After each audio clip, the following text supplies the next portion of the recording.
back. I got to make us go live on Instagram. You got it, man.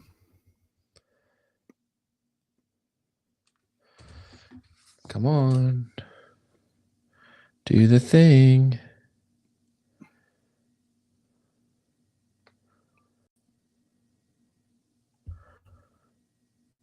I think we're live. Let me check. We are live. Dark Horse Tackle is live. All right. And now I'm back here. Can you hear me? Yeah. Yeah, let me turn down my stuff. And good evening, everybody. Happy Tuesday. My name is Josh. This is Zach. We are Dark Horse Tackle. This is Dark Horse Tackle Live. Are you ready for the best 17 to 18 second intro you've ever seen in your life? Get ready.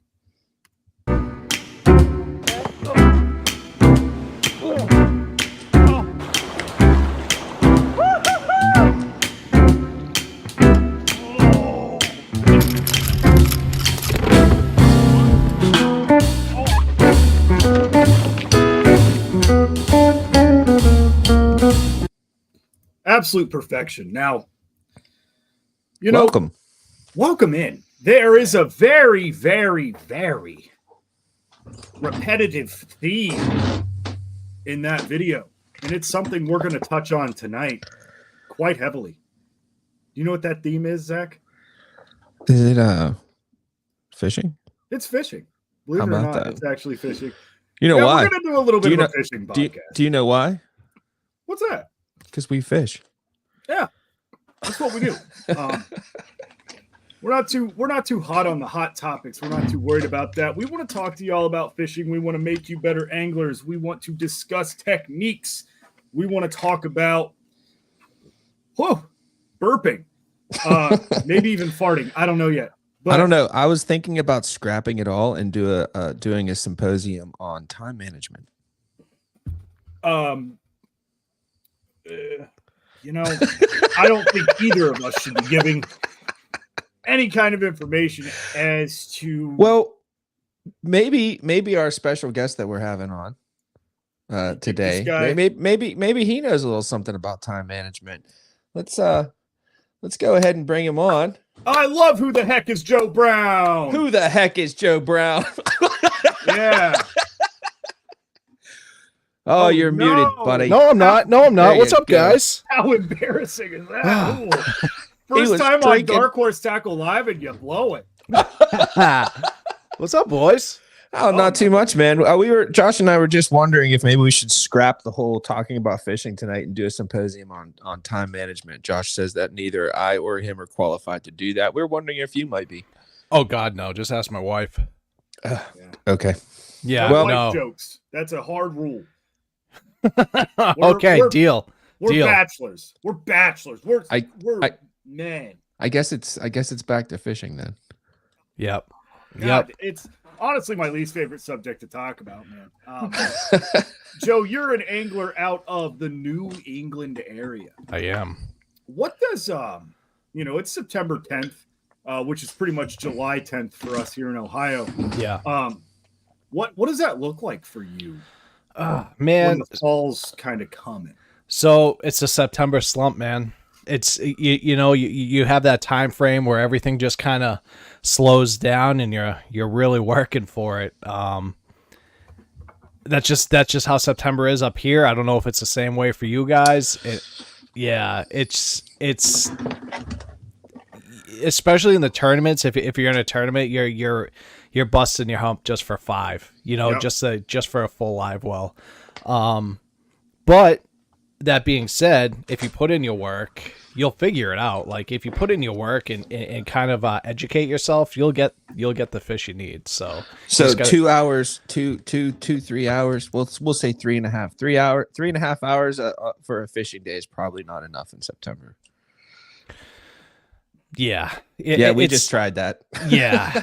It's tough, especially, it all depends on, obviously it depends how much water you're able to cover and what kind of, if you're able to be around structure, creeks, whatever. It's about 4 miles. That's a lot of water, actually. In a kayak. Oh man. So you're even on the water. Look, it wasn't bad. Yeah. In a new stretch of water, dude, this is what I do anytime I go somewhere I haven't fished. I assume there's going to be rocks, trees, drop-offs, and water. Sure. Maybe even some weeds. So what I do, and this might be groundbreaking information because I never hear anybody talk about this. You don't hear the influencers dive into this enough. I throw the same crap I always do because I have confidence in it, and I know it catches fish. So it is September nearing in, or it's summer nearing into fall, right? Yeah. So yeah, we're going to start off with our summer patterns because it's still technically summer. So I'm throwing a buzz bait. I'm going to throw some kind of finesse bait. Right. I'm pitching a jig around because dude, there's 12 months in the year, and 12 months of the year you can get 12 bites on a jig. So I'm throwing a jig, I'm throwing a jerk bait or some kind of moving bait. That's the standard for me pretty much everywhere I go, unless it's somewhere where it's like, oh, hey, we're fishing nothing but lily pads today. Well, you know what you're going to do.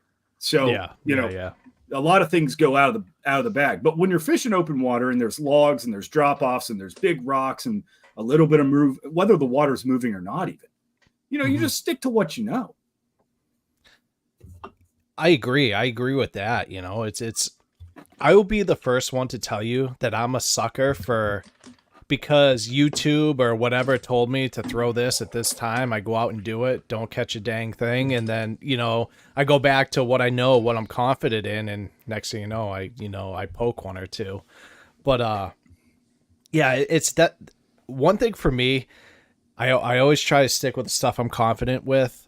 I never do because I'm always trying to try new things. Like I tell myself every year that I want to become confident in a new profile and a new technique. Yeah.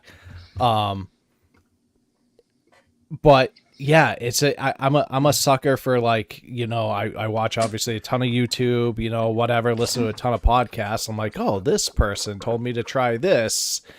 He's down in Texas, but it might work up here, so I'm going to give it a shot. You know what I mean?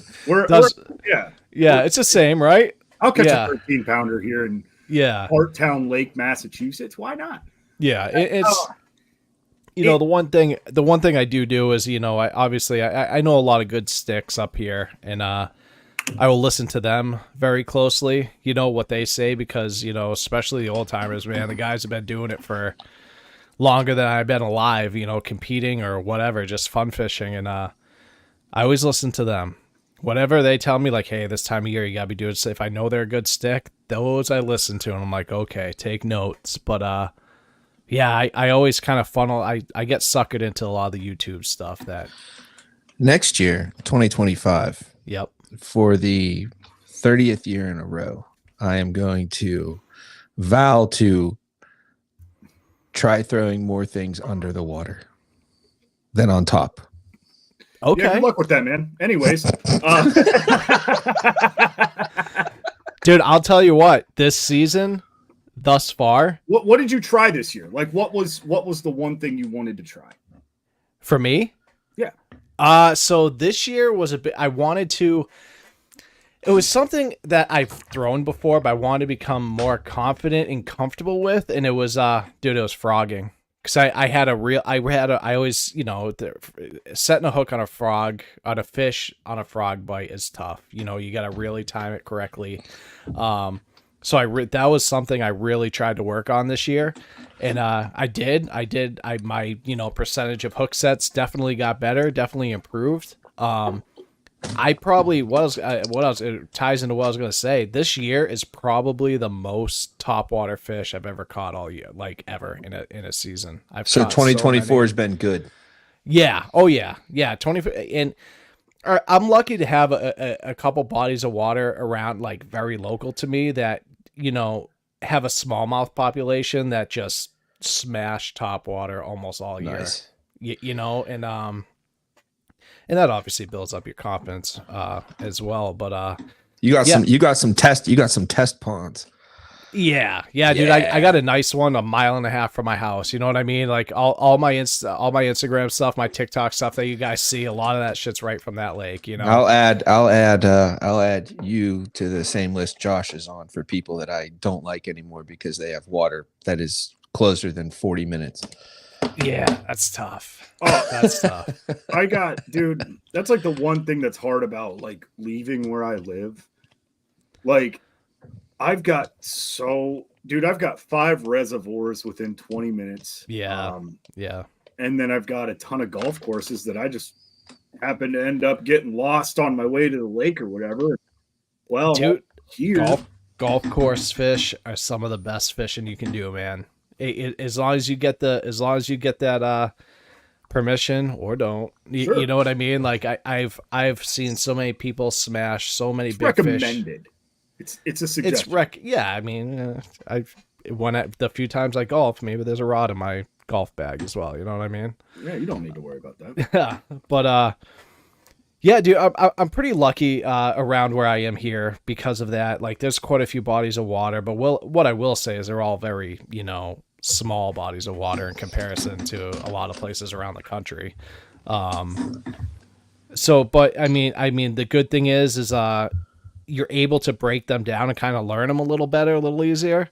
The problem is it gets super repetitive. You know what I mean? Especially in the tournament world, having all these small, bodies of water. I mean, luckily within a couple hours, I can get to, Winnipesaukee or Champlain or Candlewood down in Connecticut, or, a couple more hours on top of that, I'm up at St. Lawrence River, so I am lucky there.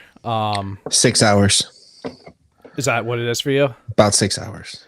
Yeah, it's just under that for me. Just under that, depending on, towing the boat, I'll probably be right around there. Hey, watch that nose, pal. Oh man, screw you. I can't help it. I need one of the things that they have for soccer announcing and for golf announcing so that it blocks the air coming out of your nose to hit the microphone. Oh yeah, there you go. Anyway, yeah, it's going to be hard for me not to get a speeding ticket on the way up there. I'm gonna be excited. Dude, the Finger Lakes and St. Lawrence River and Thousand Islands is it's a magical spot. You can just go there anywhere you want or anytime you want. Oh, look at that! Look at that!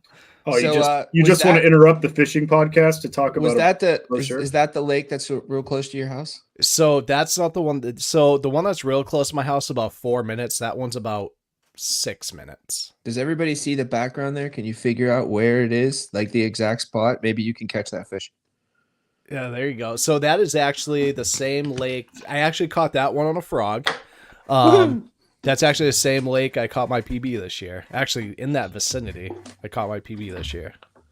They're very nice. Yeah. On the you were fishing a popper, dude. Yeah, popper. Now was just screwing around the. I couldn't get anything to hit in the lily pads. It was super early in the morning, so I was like, you know what? They're probably hunting outside the lily pads. Threw that out, and yeah, it was insane. I couldn't believe I caught it on that. Nice, man. So, question. You did some tournament fishing. I know you did last year. Yeah, you were on a trail. I don't remember what the name of the trail was. Yeah, so the trail I did last year and did quite a bit this year was American Bass Anglers, ABA for short. I got big into it last year. Made the championship down at Lake Hartwell. Did that. That is an insane fishery. Huge. I mean, one of the runs I had to do to a spot I was looking at was an hour and a half away. That's crazy. 65 miles an hour. You know what I mean? Those runs. Yeah, God, I live for that. I live for that, dude. And but unfortunately this year, before I got my new boat, my previous boat was down for like 2 months, so it really screwed me up with my tournament fishing. I didn't make the points because I missed out on some tournaments, so I'm pretty much done for tournament fishing this year for the trails. So you've fished a couple different bodies of water, many different bodies of water in a bunch of different places. What's the biggest difference between New England fishing and everywhere else? Structure. like structure that's, I would say, outside of like grass or whatever, but like at Hartwell, like seeing, in 30 feet, seeing a tree in 20 to 30 feet of water, like you don't get that stuff up here. Yeah, you don't have 30 feet of water. Yeah, exactly. And when we do, it's not like that. But I think that's the biggest thing is structure. And like when I was down south, like having the spotted bass, like we don't have those here. So that was a big thing to kind of have to figure out how to dial it. Like when I was on Hartwell, the largemouth, the lake was turning over, the largemouth is shut off. So I had to within a day figure out how to target the spots. And luckily I did. I ended up finding some good ones, but that would be between the difference between here and essentially the rest of the country, especially heading down south. It's the size of the bodies of water and the structure. Those are the two biggest differences for me. Neat, man. I haven't. I've only fished. I've only fished Ohio, PA, a little bit of West Virginia. I fished out in Arizona once. God, that was a smack in the face. Oh, yeah. No, it was crazy. Everything's like 800 feet deep. Yeah. Yep.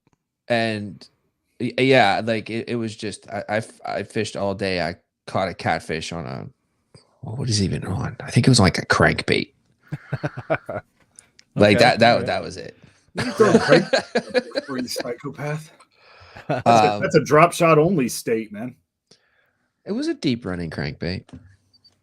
30-footer. I'd like a chance to do it again, but yeah, like I don't know, around where I live, like all the lakes, even yeah, a lot of the lakes, they all present, even if they're reservoirs, they present like natural lakes. Right. You know what I mean? Like it's very weedy, shallow, that kind of deal. Is that pretty much what it's like up there? Yeah, I mean, we do have some deeper bodies of water. We do. But they're so like few and far between. There's not like, we don't have like a variety like on a single body of water, and on many other places you have such a variety of different types of fishing, whether you want to fish deep, you want to fish rocks, you want to fish structure, weeds, grass, lily pads. Like here it's like, okay, this little puddle, you can fish lily pads here, and that's pretty much it. Or here you can fish grass. Like there's no like variety. We do have lakes that have, we have lakes that are good deep. We have lakes that are good shallow, but there's like just not one that's like all of the above. And the few that are, for some reason or another, you can't fish them because, Massachusetts, like most reservoirs, you can't really fish in, or you can't put a boat on them, or you have to stay, 15 feet away from the water, on the shore, stuff like that. So.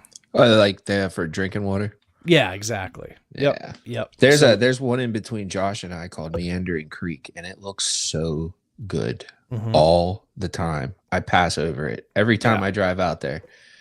And yeah, you're not allowed to fish it. It kills me.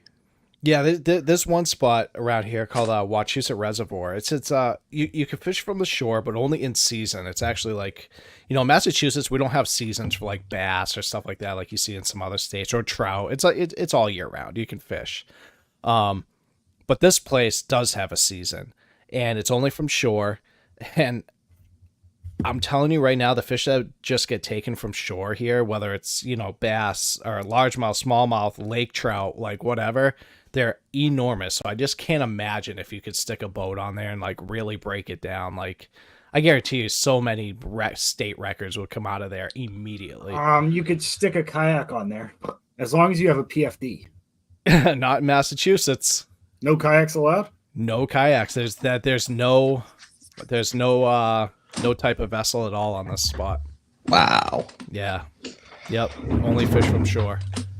That's insane. That just really... And it's huge. That's what like people will hike like 3 hours to get to certain spots. You know what I mean? And I'm sure people do sneak in kayaks and stuff in there, but man, but I don't know about it up there, but here, if you get caught doing that, and like you don't know the game warden or whatever, like they can really do some damage to They'll you. take your stuff. Oh, they'll hang They can ya. take your They'll stuff. hang you. They can charge you $1 million. Like there's all kind of stuff that can happen to you. Like Yeah, I've been tempted a few times with some reservoirs around here that are actually very close to me, like within 30 minutes.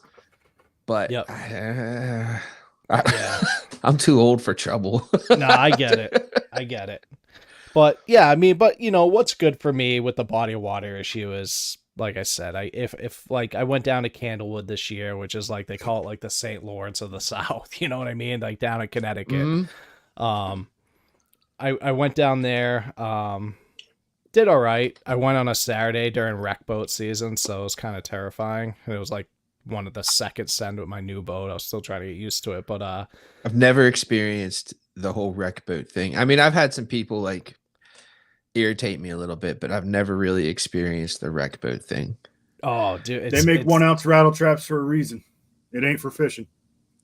Yeah, exactly. Yeah, they just don't care. I mean, we could sit here and talk for hours about that. I mean, we all know Bobby on our show talks about it constantly. But just the slightest inconvenience for that guy. He's I know. Get this guy out of my parking spot. Doesn't he know who I am? I got a kayak. We love you, Bobby. Yeah, dude, even like going up, I like I'm chomping at the bit to head back up to St. Lawrence. Absolutely can't wait. And October 15th. Yep.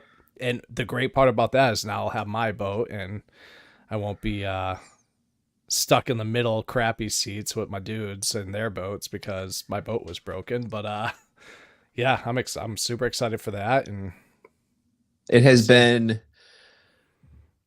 almost 20 years since I've been on a bass boat. Get the heck out of here. I didn't know that. Yep, almost 20 years. I did a tournament on the Pocomoke River 2003-ish, 2004-ish, something like that. No kidding. Yeah. They've changed a lot. I bet. I wouldn't know. Yeah, you'll find out real quick. Yeah, you'll find out real quick. It was a nice one for the time. Yeah, it was a pretty nice one. The guy wanted to drive like 1,000,000 miles an hour down the Pocomoke River, which has got like cypress knees and everything everywhere all the time. So I was kind of like, I like a good time, and I've got a pretty good sense of adventure, but that seemed to go a little. Yeah. Never seen a lower unit going out being a good time. So you're lucky, man. That's what insurance is for. Sandbars are sneaky. He let me drive. Like, that was crazy. No, and he was like, "No, go faster." I'm like, That's sketchy. Yeah. I had to drive a guy's boat in a youth tournament when I was like 17. He had just gotten this new Skeeter. He couldn't handle it. It kept chine walking and blowing out. Yeah. He blew it out like 3 times, and I got pissed at him. And I'm like, listen, man, I'm going to drive your boat. He's like, you're not going to drive my boat. And I was like, then I'm going to jump off your boat and I'm going to swim to shore and I'm going to tell everybody you don't know how to drive your boat. And like, dude, he's busting like 78 mile an hour in this thing. Like, isn't this fun? And the boat's just going like this. And then it just wha-bam and spins in circles.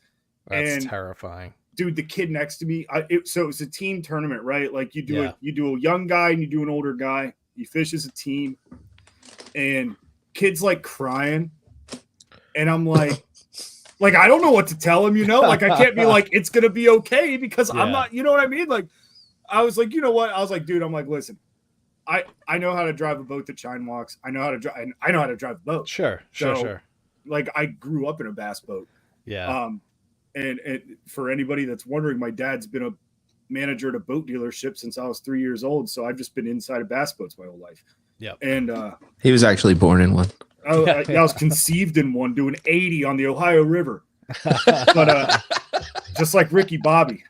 The Ricky Bobby of bass fishing, Hey, first you're last, Bobby. That's right. So drove this guy's boat back. Dude, I don't know what it was, man. I don't know if it was like his steering column or what, but like, dude, I mean, you had like this much play Like you had that's to not like, good. Yeah. oh, it was, dude. I was like, I don't know who. So like, I'm like, dude, it's not you actually. It's genuinely the boat. Yeah. Did he have yeah. it? Did he have like the weight really off in the boat?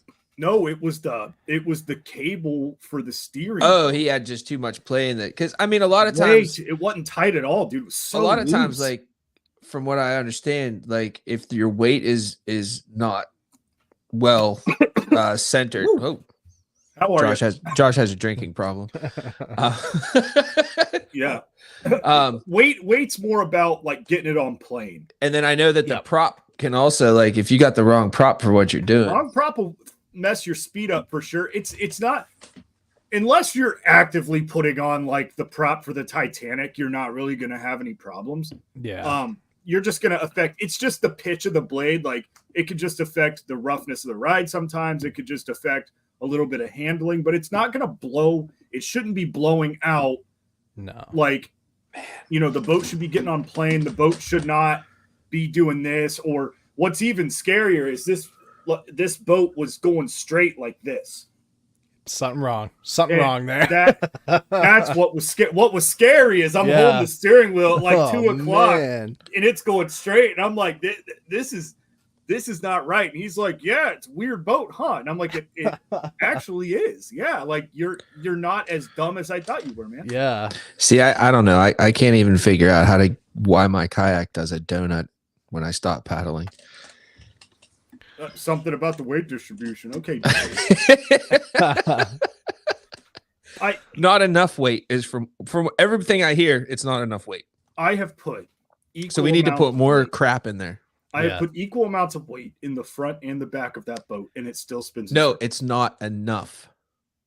What do I need? 17 Dakota lithiums like all the other kayak fishermen? Yes. You can beep, beep, beep, beep, beep on my beep, bud. That's actually literally was built to act right when it has that much weight. This is what I've learned. No, you're too efficient, Josh. 4 rods in a backpack's way too little stuff. I like it though. Like I like having. I used to carry everything. Ask Josh. Did I ever tell you guys why I like stopped kayak fishing? It's a good story. Good. Yeah, let's hear it. So I'm out in the kayak, right? I like got in. So there's a pond near me that I can't put a boat on. Like they don't allow boats or whatever. Another one of those, but they allow kayaks and like rowboats and stuff. And this place is an absolute dream. I mean, the fish you catch in there all day long, no matter what day, all day, all year round, they'll hit top water, so it's Zech's place. And, but anyway, so I'm in there and I had thrown a bait and I missed a hit. So I'm like, okay, so I'm going to put it like in my mind. I'm like, I'm going to put it in the gunnel and I'm going to give him a different, something else. Well, I missed the gunnel and I like dropped the rod into the water and like I did the like, reach down real quick, and next thing you know, I was swallowing water. Dude, that's what Matt did. That's literally exactly the same thing that happened to Matt. You remember, Josh? Yes.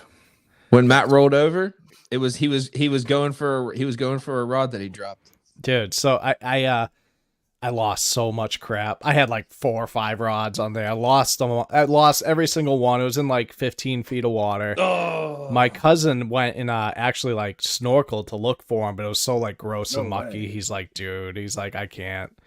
And yeah, so I wore my PFD every time after that. I'll tell you that. Every time I did it, because it's like it only took me 2 times. Yeah, middle of the summer. What scared me was like it was the middle of the summer. So, and I'm an all right swimmer, but I swallowed that. Like it just happened. I swallowed that water, so you immediately go into panic mode. You know what I mean? And trying to get the kayak flipped back over. One croc's floating over there, the other one's over there. My wallet's gone. Thank God I had my keys. But yeah. So it was a. I'm so happy I pack light, dude. When I flipped that canoe, like. Buddy, I was like, I didn't give a crap about my life. I was like, I've got $1,700 of fishing rods. Yeah. Yep. Like I'm sitting there. I remember like the boat was kind of half over and I'm like hanging on it. And I'm like, all I'm thinking about is like finding my rods. I didn't care about the backpack too much because I just it's all right behind me. It's all stuff from Dark Horse Tackle. So like I'm like, I can replace that. The GoPro was toast. My phone was in my pocket, I think, which I was lucky for. That was perfectly fine. Nothing happened to my phone. And I happened to peek over and look into the kayak or canoe while I was trying to pull myself up. And the way I stash my rods in there is there's like a little middle part. It's like a middle seat, like in case somebody else wants to sit there, I guess. Yeah. It's got 2 little hole cutouts, and I stuffed both rod butts in it so I can cast instead of standing them up straight. Sure. And they were just locked in, and I was like, oh, yeah, I could roll this thing over again if I wanted to. Yeah. So I did in my kayak, and I didn't lose any rods also. When I fell out of the canoe, all my rods did go, and they did hit the bottom. And Lake Arthur's got so much sludge at the bottom, it ruined all my reels. No. I rebuilt 2 of them and saved them, but yeah, just from literally setting down into that silt, all that silt, just got sucked into everything, and they were like, oh yeah, they're never the same after that. Yeah, doesn't matter what you do. But I did. I tore the guts out, replaced all the bearings, cleaned everything. I actually bought an ultrasonic cleaner for that, which I have not yet ever used again. But yeah, no, that's I don't know. Luckily, I owned a tackle shop at that time, so I was able to replace like a lot of stuff, and kind of. Were you held accountable for the inventory that you swiped? I mean, I held myself accountable. We have a CFO now, and we're getting used to the fact that we have to start holding ourselves accountable to the crap we take. Yeah. Excuse me. I mean, the excellent baits from American small businesses that there you go. There you go. Right. I mean, we bought them. When it comes down to it, that's kind of how I looked at it. I was like, hey, this was bought from like the capital I put in. Like, I'm good. Hey, what'd you think of the pairing? The Fisher die, sharpshooter on that stand-up net. Loved it. I actually, you know what? Was it? No, it wasn't the video I just put up on Instagram, but I actually caught a real nice one on it actually the other day. Nice. And yeah, dude, I use a certain color for Fisher dye with actually mostly everything. I use like what he calls Defiant, kind of like a blue craw. That's my favorite color for him. Oh yeah, with him. And so like what? That's like blue and green pumpkinish. Yeah, it's very color changing and stuff when it hits the water. That's why I was like, this is my favorite. Like he's done me well, and like there's a couple baits that he doesn't do in that color, but if I like ask him, he'll thankfully do it for me. And yeah, that's my favorite color he does. But no, dude, that was an awesome pairing. That was a phenomenal chef's kiss. You think it's gonna play? You think it's gonna play on the St. Lawrence at all? No. Throw baits that hit the bottom. Yeah. Yep. So there's a heavy one in there. I guess it's got current though. Throw baits that hit the bottom. Yeah, it's quarter ounce or way higher. Yeah, so it's gonna drop shot. You throw it on a drop shot. Yeah, it's weird because it's definitely gonna fish a lot differently from the last time I was there. Where there were still, I mean, some of them were still on beds. But there's so many fish there. That place is so wild. I think even in October, there's still going to be some shallow. There's still going to, but there's going to be a lot of deep. I mean, if we are they going to be? Are they going to be wild for fall, or are they pretty much almost done with that by the time October hits? Because everything happens faster the further north you go. It's gonna depend on the weather, man. I think it's going to be like down to the wire, like figuring out what their pattern might be. Is it still going to have those like, I don't know, I call them highways, like where they have those big like weeds and then there's a big opening? Oh, I know what you're talking about. Yeah. Great question. I wish I knew the answer because I've never been up there. I've only been up there that one time. I know what you're talking about though. Those highways are good to fish. I gotta imagine the grass is gonna be freaking dead. Dude, look how cold the Beaver River was. It might not, man. I mean, it's so weird, dude. It's like, dude, we might very fertile ground, man. That's some really fertile ground up there, dude. It's untouched. So Josh and I mean, I don't know about Josh. I know for myself personally, I am literally in a brand new playground fishing rivers. I am just learning about current and fishing it from a kayak. I used to wade them a lot, but then I got away from it and just fished lakes for like, I don't know, like 25 years. Yeah. And so now I'm getting back on it, and I'm getting like the whole river thing. Like it's like a brand new playground almost. You know what I mean? Like get to learn all about it and everything else. So I suck in current, but yeah, I get it. But it's supposed to be predictable. Yeah. For fishing. And I'm gonna knock on wood here. I don't want to jinx it, dude. Like I was in the boat most of the time with Taylor from Fish or Die and his buddy Kevin, who they're both gonna be up there with us. Dude, no matter where we went, we caught fish. It didn't matter if we were fishing rocks, if we were fishing shell beds, if we were fishing grass, we caught fish.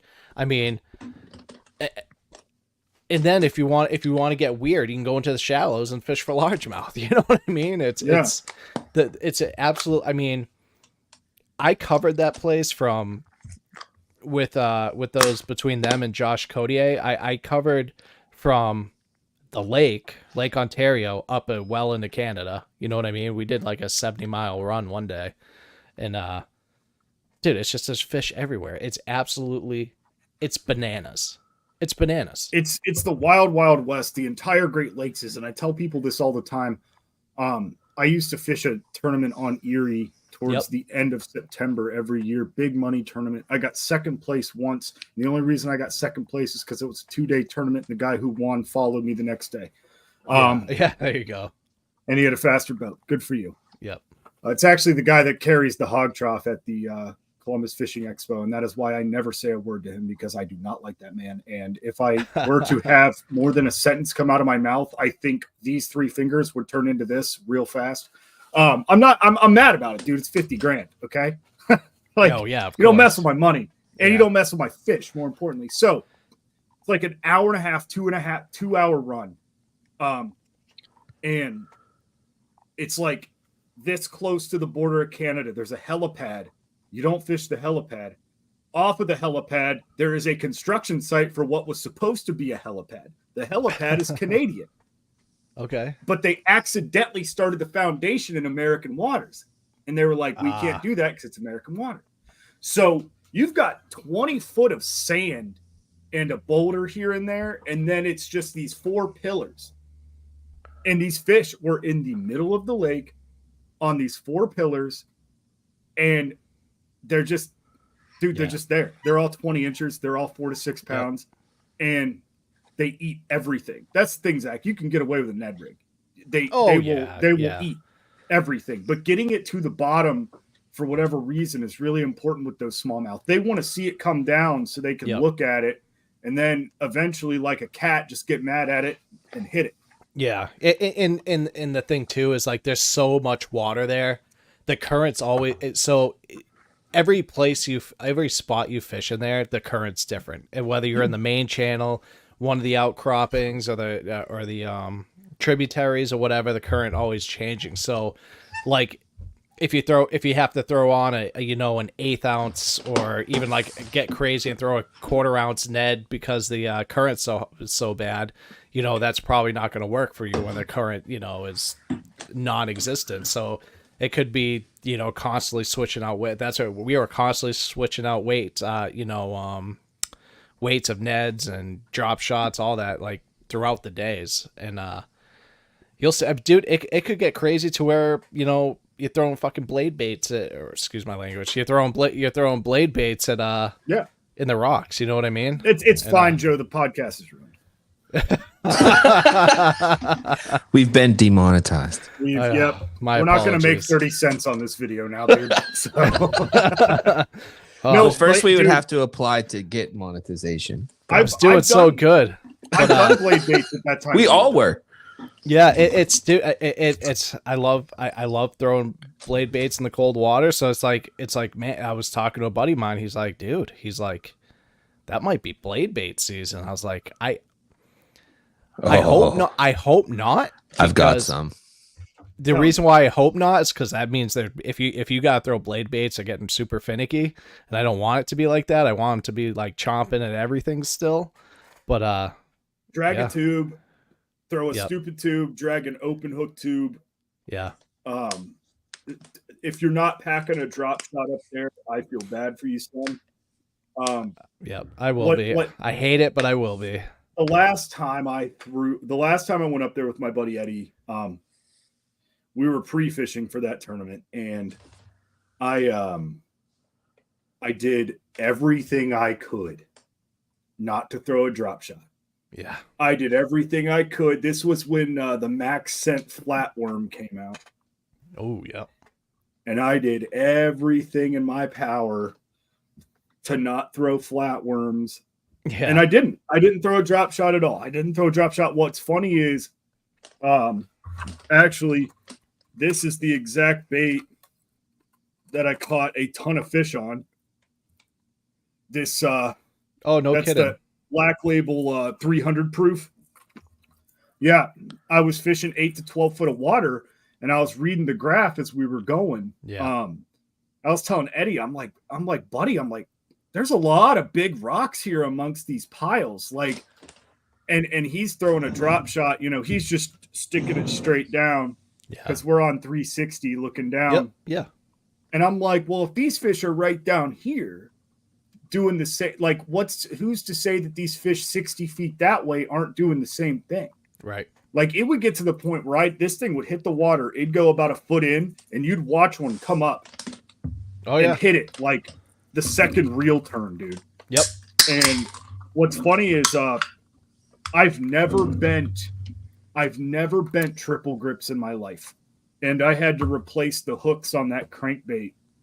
I had to replace both hooks that day because they had wound themselves into such a tizzy over that crankbait. Yeah. And he was like mind blown. Like this guy, my buddy fishes everywhere. He fishes like Toyota Series stuff like nationally. Yep. Yep. He got second place on the St. Lawrence River like 2 years ago, and the first place finish was like a guaranteed spot in the elites or something like that. Yeah. But yeah, like he was just mind blown. Like he was pissed. He's like, oh, so they're not just eating the drop shot. Oh. And I'm like, dude, just go fishing, man. Just go. Yeah, that's what it. Fun things. Yeah, that's what it is. And like, and Josh been out there, he can attest to this. But Zach, you'll see it. The water in most of the places there is so clear. You'll see a 4-pounder just swimming around the rocks. Just neat. Yeah, just kicking. There's a lot of catfish too, which is weird. Like in the Great Lakes, they hang out with the smallmouth. Oh, really? No kidding. Yeah, at Erie at least. Like, dude, there would be. I fished a rock pile one day and I caught 4 species of fish on it. I caught a perch, I caught a walleye, I caught a catfish, and I caught a smallmouth off the same rock pile. Hey, Todd S. I haven't been watching the comments, but I just saw this one pop up. He's talking about hog molly. Which hog molly, the goby or the kinetic craw?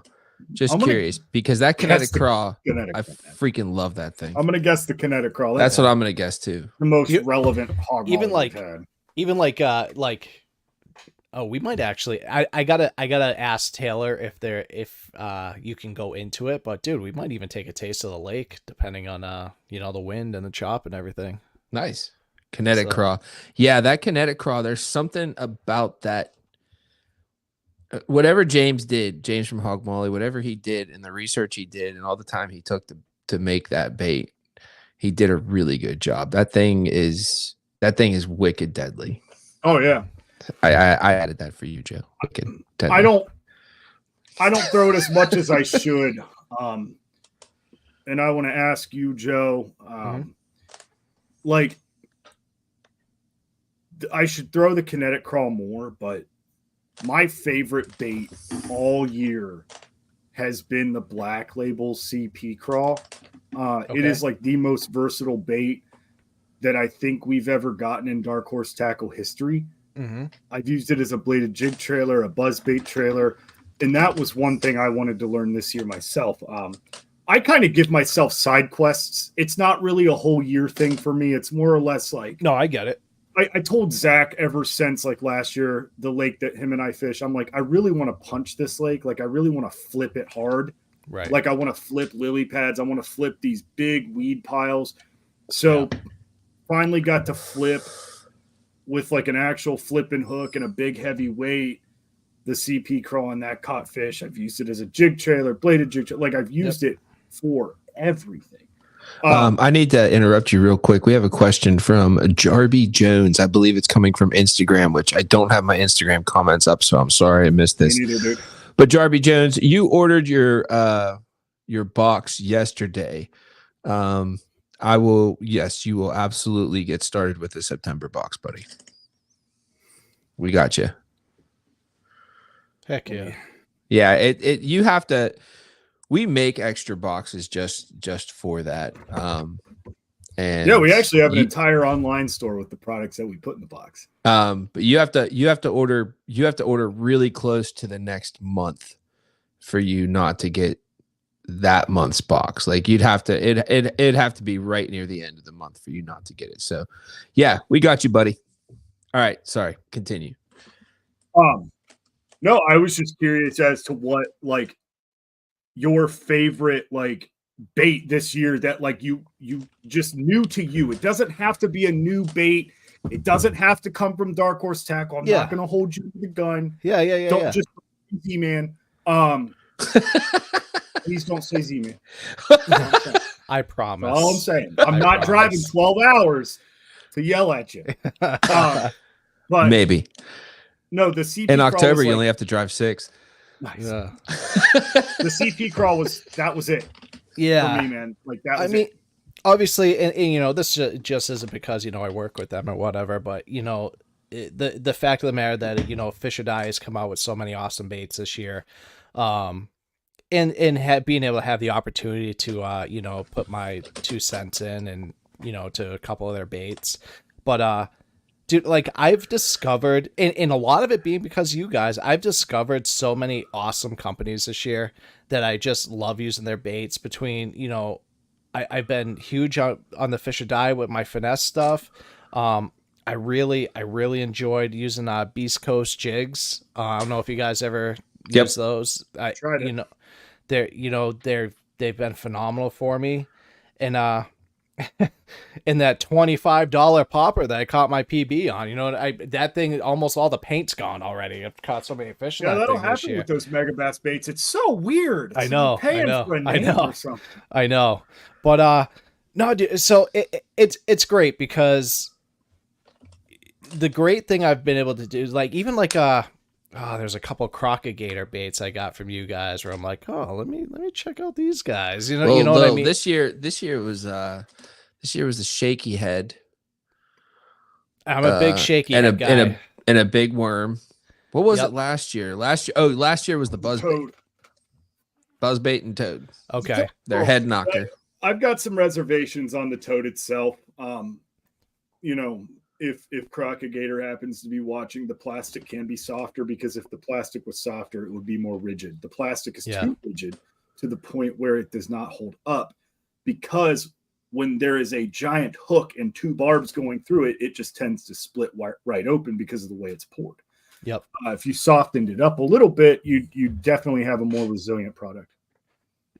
So I can't recall this. Now I'm having a brain fart here. The huge craws. Did that guy come from you guys' box? Magnum? Yeah, beef craws. Oh, the beef craws. Okay, I'll be honest with you, dude.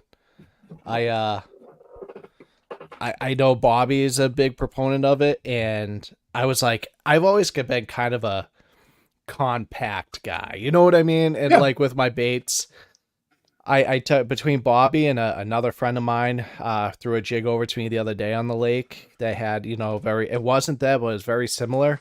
I started throwing those things on some jigs, and dude, I started smashing fish. Like, I mean, I was using like a very compact profile. I started using that profile on a standard jig, and it was like the lights just turned on. It looks kind of crazy when you put it on a jig. It does. It's freaking huge. It does. But my God, like that's a presence in the water. The way I see it, okay, look at a glide bait. It's an attention getter. It's a bite generator. Yeah. And the fish do not discriminate to going up to it and hitting it. Right. 90% of the big glide bait catches I've gotten, the fish I've caught on it can't even fit the bait in its mouth. Oh, like yeah. 7 to 9 inch glide baits, 3 ounce glide baits.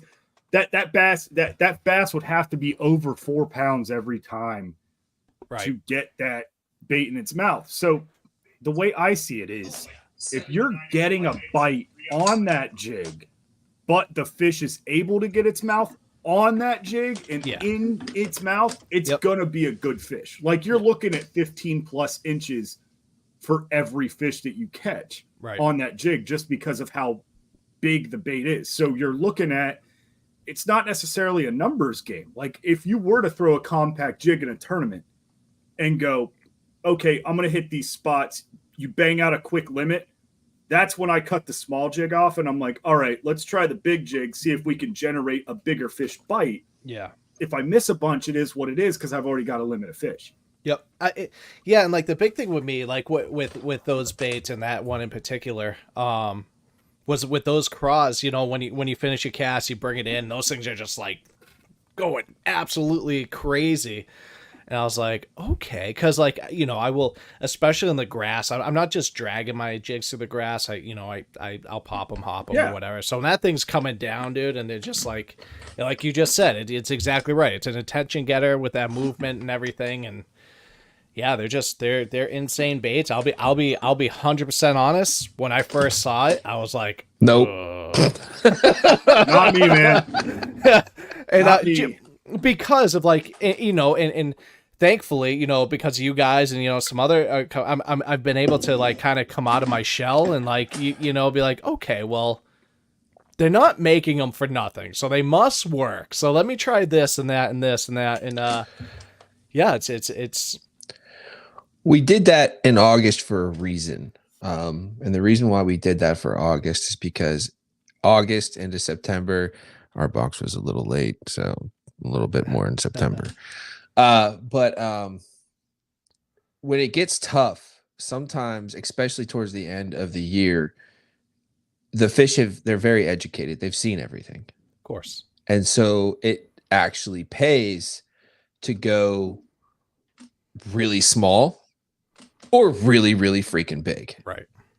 And that beef craw on a jig like that, that's a steak hoagie. Yeah, dude, I wish I had a photo of it, and it sucks because I actually my favorite I had set up is I broke it off yesterday was it yesterday I was out? Yeah, I think it was yesterday, and but it was on a half ounce Beast Coast little Magnum. Yep. Like a basically a grass jig, and like with the big beef craws, I was like, I don't hate it. You know what I mean? It's like, no, I mean, look at it, you're like, whoa, this thing is gnarly. And that, yeah, exactly. There you go. Like, it's just, there's something about it. I was telling Josh, like, whenever we first got a hold of these and we paired them up with the jig, I was like, I know it's big, but like, I just have confidence in this. Like just as soon as I touched it and looked at it, I'm like, okay, all right, something's going to eat this. It's wild. Yeah. And that's exactly it. You know, there is a time and a place where you are going to be a little bit more compact. And, you know, and the one thing I did notice with that is I was getting a lot of either short strikes or just smaller fish just screwing with it. I will say that. You know, I probably ripped the faces off 100 bluegill and perch yesterday. You know what I mean? Because you just you know hook sets are free, so you just you know, let it rip. But dude, yeah, it's you gotta get out of your comfort zone. You'll get that bite though one day, man, where you'll be throwing that jig and it'll be on the fall and you'll feel that pop and you'll be like, oh, that's him. That's him. And you won't even, you're not even going to sit there and reel down and kind of like do one of these. Yeah. It's one of the ones you know. Yep. It's so funny. I was talking to a buddy of mine who's not, really getting into it, but I was like, it's kind of wild because there's so many times on the boat where I'm like, ooh, is that one? Is that a fish? But then when it is like, you know when it is a fish, you're not like, ooh, you is that a gaslight fish? yourself. You want to believe it's a fish. Yeah, exactly. So like when it is, you're like, and you've probably seen them in my videos or whatever. I'm like, I'll be like, oh, is that a fish? Or I'll be like, oh, there's one. And I just know right off the rip and, set the hook. All the sticks in the grass that you get snagged in, that's just all practice for when it actually That's is. a little, that's it, dude. Little hook set foreplay. Yeah, that's right. That's right. That's all. We had one Andrew Hayes pop on today, and I wanted to say what's going on. Tackle Talk Podcast, how you doing? Coming up next week is his 5-year anniversary, and it's been that long, huh? Yeah, he's gonna have a thing on there with some people saying hey, and congratulating him, and we might just be on there, Josh and I. Oh, we might be on another there. dinner for schmucks. That's holy cow, buddy. His hat doesn't say anything but jaded on it. No, it says sang with Sugarbog, man. It's a band. Anywho, they did a knockoff rip. We're coming up on 8:00. Somebody by the name of Breezy. Yeah. Just bought like every shirt we own. Yeah. And awesome. Thank you. That's badass. Yeah. I will Very say, cool. I didn't know what I hit the bait shop, you guys, the other day. I always appreciate it when you come through. And that was the minimum. I see Joe Brown, and I'm like, minimum $100.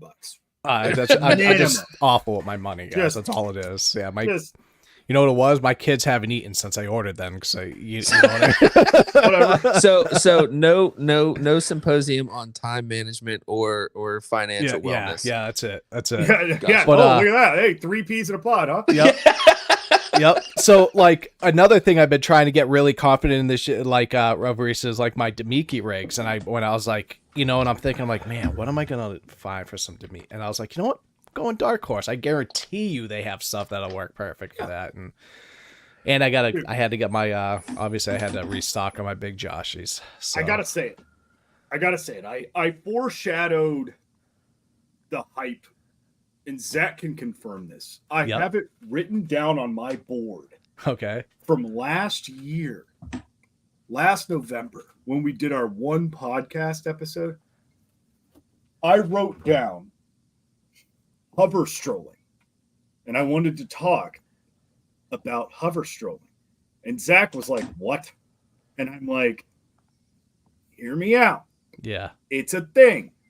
And it's going to be a thing with the current electronics. Now nobody's really going to be hover strolling anymore, but whatever. But yeah, it's just funny. I watched a video on some guy hover strolling the other day, and I'm like, dude, I should have capitalized on this like a year ago. Because I was, I love watching the Japanese fish. And oh yeah. I used to make jigs. So I would take the tube jig hook that Gamakatsu made, because the mold that I had took Gamakatsu's against my will. I don't like Gamakatsu hooks, okay? But it was the 90-degree bend little J hook. Yeah.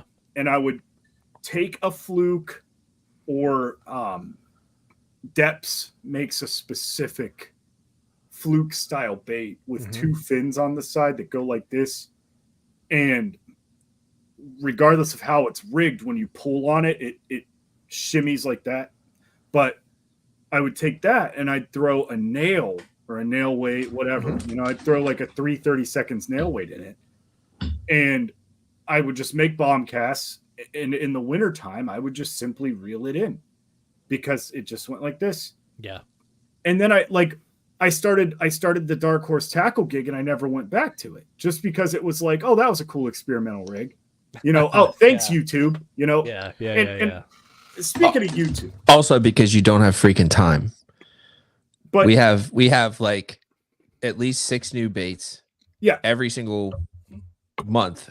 Yeah. That we have to focus on fishing, and we both have full-time jobs. So yeah, how many times do you get to fish? Right. But I will tell you this: as far as YouTubers go, when Alex Rudd was on a boat, Alex Rudd did a very good job. Alex Rudd taught me how to fish jigs in the wintertime. And this was probably like 2017, 2018. And all it was realistically just genuinely slowing down. Now, Since then, I've figured out my own ways to catch fish in the winter, and it does not involve slowing down because I do not like to fish slow. I refuse to fish slow. I will catch fish the way I like to catch fish because I know how to do that. But if you like to fish slow, he was like fish in these brush piles, and he'd just pitch out there, let it hit the bottom, and he was marking fish, Yeah. And he'd just sit there and he'd just shake the tip of the jig, and I'm like, you know what, I could probably go do that. Next day I took my boat out, I putzed around. This was 2D, by the way, 2D. Okay, I was doing 2D.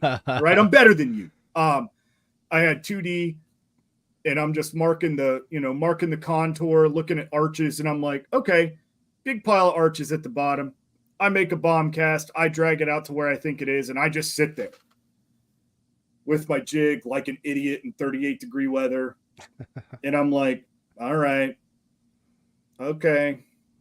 And I'm like getting impatient. I'm like, this is stupid. Yeah. This is so stupid. I could be throwing a blade bait right now. This is so dumb. Boom. And I'm like, oh shoot. Dude, that's how Pace won Grand in 2013. Mm-hmm. That's exactly how he won it. Yeah. That's how he won that classic. Flipping the pacemaker jig from B&M Baits. But Joe, I gotta ask you, do you mind if I share a little information about your order? Of course, go for it. All right. So I see the Wrecking Ball Junior on there. What are your plans for the Wrecking Ball Junior? Jog my memory as to what I bought. I bought them based on looks. I don't remember the. It's a little worm with a ball tail. Oh, shaky head. Gotcha. Yep. So I use 2 different types of shaky heads. So I'll use like a bigger, obviously a bigger profile. Yep. I use a lot of robo worms, finesse worms, like the 6-inch ones, just to kind of bring the profile Great down company. a little bit. Yep. And that's kind of, but they're tough to find. That and unless you're ordering online, and like it's just the colors I want are always out. So I'm like, let me see how this is. If it's a comparison. If I remember right, that one was I should have brought my box down with me. It was a little bigger than I anticipated, but definitely it's actually in the boat. I put all that crap in the boat, so. Yeah, that's what that was for. Shaky heads. Cool. Yeah, just curious. We were talking about your order. Now you did also get the Z-bait ribtail worm. That's a big worm. Yeah, that's a real big worm. that was a big one, and which is fine. That's classic shaky head. Yeah, it's funny because like I think it's I don't think it's any. I think the shaky head's kind of a dying bait. I'm gonna say not very many people use it anymore, and love that. Love when baits die off because then they become effective again. The jig exactly. What's that? The jig did. Yeah. Oh yeah, exactly. And dude, like the shaky head is one of my go-tos, and it always will be, man.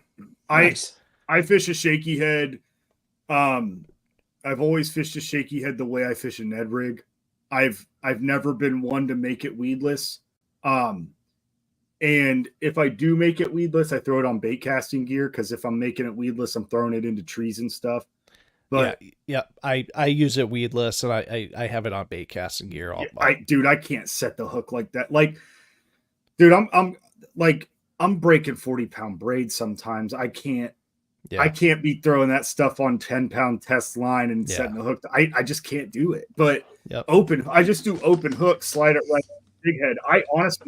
I go to Cabela's and I just buy 1/8 to 3/16 ounce ball head jigs. Mm-hmm. I cut I have to use a 5-inch Cinco. I refuse to use a 4-inch Cinco because there's a difference in the thickness of the bait. Yep. I take a 5-inch Cinco, cut it down to a 4 or 3.5-inch Cinco, and then I just start going to town with it. And I fish it the same way I do a regular Cinco. But that's always been my cleanup crew. I've caught multiple 20-plus pound bags out of Ohio with just that stupid little worm on a 1/8 ounce ball head jig with an open hook.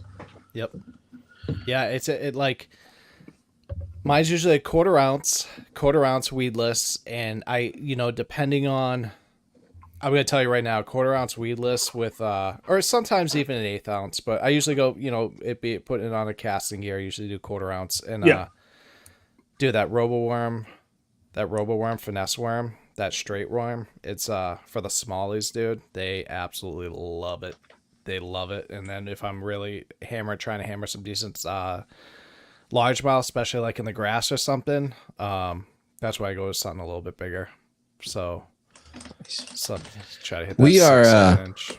We are at 9:05 p.m. We're 5 minutes past our bedtime tonight. But I did have a question, and Josh said we're not going to get into the hot topics, but I feel the need to at least. I knew you were going to do this. At least just touch them real quick. Joe. Yeah. You've got kids. I do. Okay. Unfortunately. Josh. I'm just kidding. Someday, I assume you're going to have some kids. So let's ask. Would you want your school to get rid of the computers? No. Okay. You hear that, MLF? Maybe you should let the high school kids use LiveScope. All right. That was it. All I have to say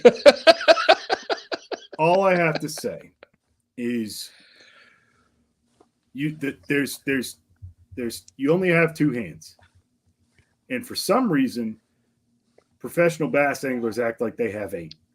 And they just keep grabbing on to excuses as to why the sport is failing. And the sport is failing because the sport is vehemently being gatekept, and they are constantly trying to keep people who have not adapted to the sport, they have not evolved, they are trying to keep them relevant by letting them level the playing field to what they want. I'm sorry, Greg Hackney, you don't know how to use computers anymore. You can learn. You have over $1 million in earnings, but instead the squeaky wheel is getting the oil here. It's not that front-facing sonar is a problem. Is it boring to me? Yes, it's boring to me. Is it fun to do in real life? Oh my God, is it fun to do in real life? Right. It's so fun to do in real life. Dude, I got to test the first Garmin units that came out, and I was like, this is going to ruin everything. This is going to ruin everything. But there were kids this year that made a name for themselves because of how effective they were with using it. Now, do I think that that's going to make a difference for these kids fishing next year? Nope. You know why? Because these kids are going to adapt, because they've signed multi-$1,000 contracts with smaller companies than Bass Pro Shops and the umbrella of what they are. Yeah. BASS will never fail. It will never fail because of the umbrella that it is. Sure. It has Nitro boats. It has Ranger boats. It has every boat company other than like Skeeter and Icon. And it has every bait company. They sell every bait company. It's a multi-billion-dollar business profiting from overseas labor. This company will not fail, and neither will the tournament trail that they're sponsoring. So in regards to the anglers that they have, they're trying to protect those guys as well. They're trying to keep those guys relevant, because if they don't, they have to choose a new Mount Rushmore. Bass actually did a great job. I think Bass did do a great job. Yeah, they just cut the knees off of the arms race. You're allowed to do it. You just can't have like 86 transducers coming off of your thing, and that's fine. That's fine. I'm cool with that. Yeah, but I think the cutting off MLF cutting off high school tournaments from being able to use live scope to me is just dumb. See, that's the first time I'm hearing that. I didn't know and that. the reason why they said they did it is to create a more level playing field so that these kids will learn other techniques. They're going to learn the techniques. Right. You don't think those kids know how to throw a jig? I was watching stupid? I was watching YouTube/podcast, and Hamner was on there, and he was on there with a few guys that had been doing it longer than he had, and they were talking about live scope, and it was difficult, this, that, and everything else. And he goes, "Why aren't you guys just using live scope to like add to what you already are good at?" Right. Because that's what it does. Like, if you're good at throwing a jig, then use it to, like, you have to make less casts. Like, if you're good at doing this, X, Y, Z, whatever, just use it to enhance what you're already good at. Yeah, it's crazy. And everybody just kind of stopped and was like, "Yep, yep." And dude, and you'll even see it. Like, you'll see the way I use it when we're up in St. Lawrence. It's not like I have never laid eyes on live scope. I can't wait. That's great, because you're very humble about this now. You're gonna become even more so when we're up there, because guess what? If you're in less than basically 10 feet of water, it's trash. It's not even usable. So it's like, unless you put it in the perspective mode, which I'm not doing, I just have my 360 for that. You'll see. You're gonna be like, oh, So it's in 20 feet of water, it's great, man. Open water, rock, like I said, Lake Erie, Great Lakes, stuff like that. It was made for that. It was made for. I know there's a rock pile here. I'm just curious if there's anything here. Yeah. But guys, this is the biggest exploitation industry probably in the sporting world. You don't see guys at every golf tournament going, "Hey there, my name's Tiger Woods, and I've got this ball, and I've got this club, and I've got these shoes, and I've got this hat, and I've got this shirt, and I've got this shit." All of this crap. Every bass angler takes every one of his prized whores at the end of every tournament and goes, "This is Stacy, this is Rebecca, this is Stephanie, this is Allison." Every single bass tournament. Even if he didn't take him to the dance. Even if they didn't get a ticket to the dance, dude. They gotta pay their dues, baby. Because if they don't get some by the end of the night from one of them, they're in trouble. All right. Well, boys, I'm gonna call it here at an hour and 12 minutes. It's been great, Joe. Thank you very much. Anytime. I appreciate you guys for having me on. I always enjoy talking to you. Hell yeah, man. And I lunatics. would like to remind everybody, get your butts to darkhorsetackle.com. Check out what we have. We are a fishing company. Yeah. Check out the bait shop. You're going to see a lot of companies there. They're all American small businesses. We're not just three handsome guys. They've got great stuff to offer, and that's why we sell it. And if you're unsure, especially if you're a brand new angler and you're trying to figure everything out, I highly, highly suggest that you subscribe to the box. You are going to get different techniques. You're gonna get different techniques coming to you in the box every single month, a nice wide variety. And it'll definitely help you kind of figure out what you like. And then once you figure out what you like, well, then go buy more at the bait shop. Exactly. Hell yeah. All right. Joe, Josh, it's been a pleasure. See you all boys. In 2 weeks? Yep. Yeah. See ya. Later. Oh, hold on. Joe got off. I wanted to say,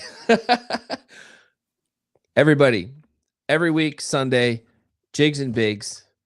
If you're a jig head, I think it's like $3 or $5 a month to become a jig head, and you get to see it live every single time. And I am a jig head. I appreciate it. We sponsor Jigs and Bigs. They do a great job. It's a long form podcast. Go check them out. very enjoyable. Good thing to listen to if you're on a ride. Lots of laughs. But yeah, Joe is co-host on Jigs and Bigs alongside the host Bobby Roast Beef, and that happens once a Joe week. Brown, the fisherman, tonight. Yeah.